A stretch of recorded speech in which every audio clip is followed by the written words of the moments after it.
አርዕስተ ዜና። በመጪው ግንቦት 24 ይካሄዳል ተብሎ የሚጠበቀው ምርጫ በሰላማዊ ሁኔታ እንዲካሄድ ዝግጅት እያደረገ መሆኑን የብሔራዊ መረጃና ደህንነት አገልግሎት አስታውቋል። በምርጫው ሂደት ሊያጋጥሙ የሚችሉ የስጋት ምንጮችን ለመለየት የዳሰሳ ጥናት ማካሄዱም ተነግሯል። ቀዳሚው ጉዳያችን ነው።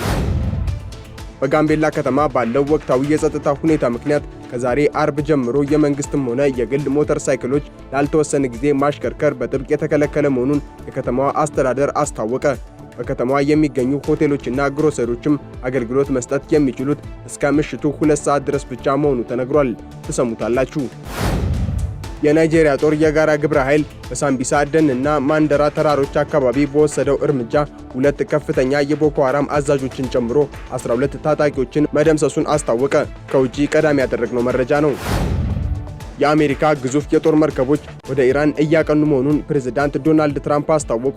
ለየትኛውም ሁኔታ በሚል በርካታ መርከቦችን ወደ ቀጠናው እየላክን ነው ያሉት ትራምፕ ምንም ነገር የሚፈጠር አሊያም የምንጠቀማቸው አይመስለኝም፣ ነገር ግን የሚሆነውን እናያለን ሲሉ ተደምጠዋል። ዝርዝሩን ይዘናል።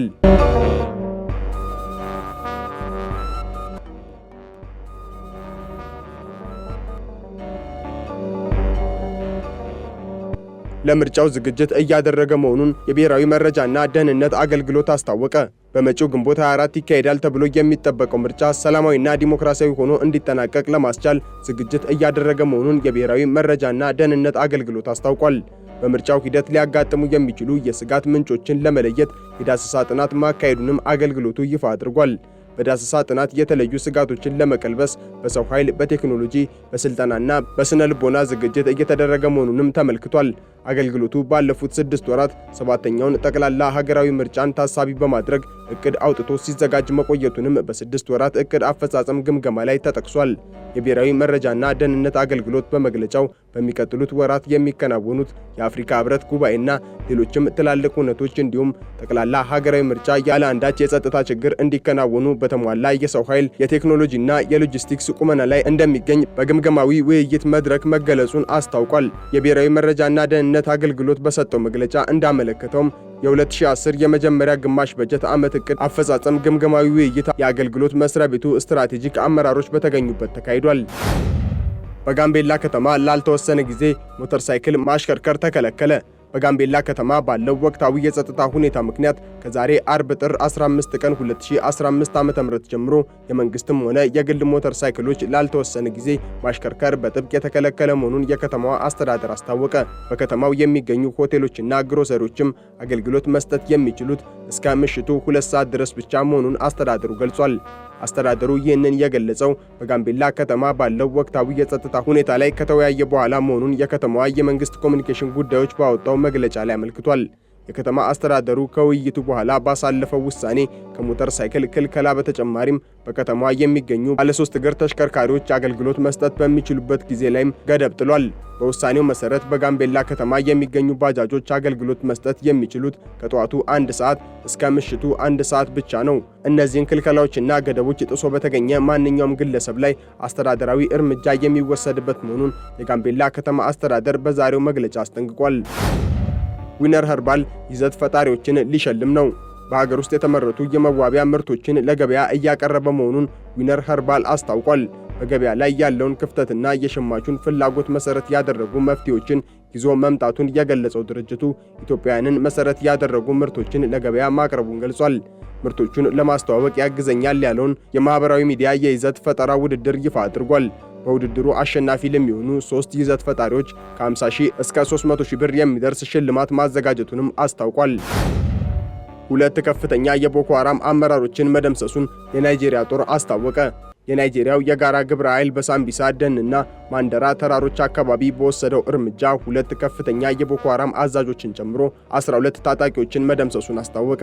የጦር ኃይሉ ቃል አቀባይ በሰጡት መግለጫ እርምጃው የተወሰደው ሐሙስ ጥር 14 ቀን ዴዘርት ሳኒቲ 5 በተሰኘ የተቀናጀ ዘመቻ ነው።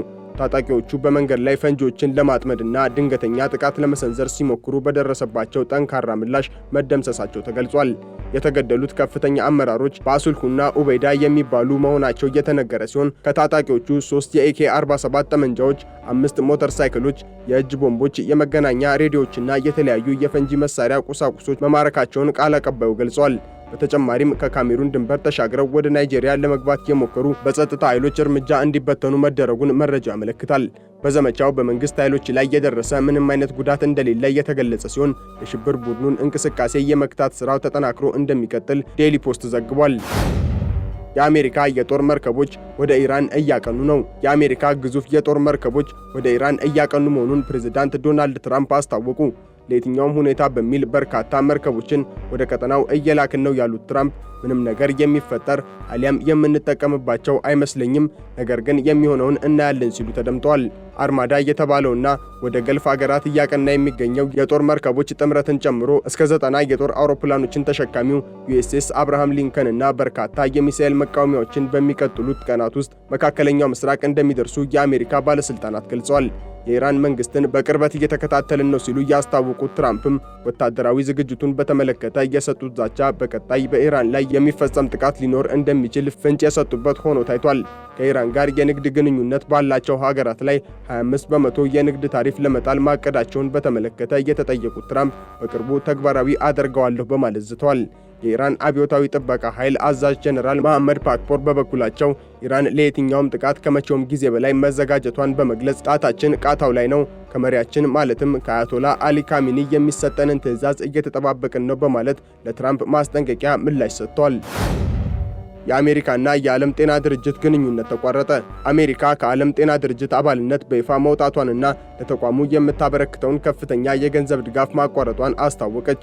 ፕሬዝዳንት ዶናልድ ትራምፕ ድርጅቱ ለቻይና ያደላልና የኮቪድ ወረርሽኝን በአግባቡ አልመራም በሚል ከአንድ ዓመት በፊት የፈረሙት የውሳኔ ሰነድ አሁን በይፋ ተፈጻሚ ሆኗል። በዚህም መሰረት ዋሽንግተን የ260 ሚሊዮን ዶላር ዕዳዋን እንደማትከፍል ባለሙያዎቿን እንደምትጠራና በመቶዎች የሚቆጠሩ ግንኙነቶችን እንደምታቋርጥ ገልጻለች። የጤና ጥበቃ ሚኒስትሩ ሮበርት ኤፍ ኬኔዲ እና የውጭ ጉዳይ ሚኒስትሩ ማርኮ ሩቢዮ ድርጅቱ ዋና ተልእኮውን በመተው የአሜሪካን ጥቅም የሚጎዱ ተግባራትን አከናውኗል ሲሉ ወቅሰዋል። የድርጅቱ ዋና ዳይሬክተር ዶክተር ቴድሮስ አዳኖም በበኩላቸው ውሳኔው እንደ ፖሊዮ፣ HIV እና የእናቶች ሞትን ለመቀነስ የሚደረጉ ዓለም አቀፍ ጥረቶችን አደጋ ላይ እንደሚጥል ገልጸው አሜሪካ ውሳኔዋን እንድትመረምር ጥሪ አቅርበዋል።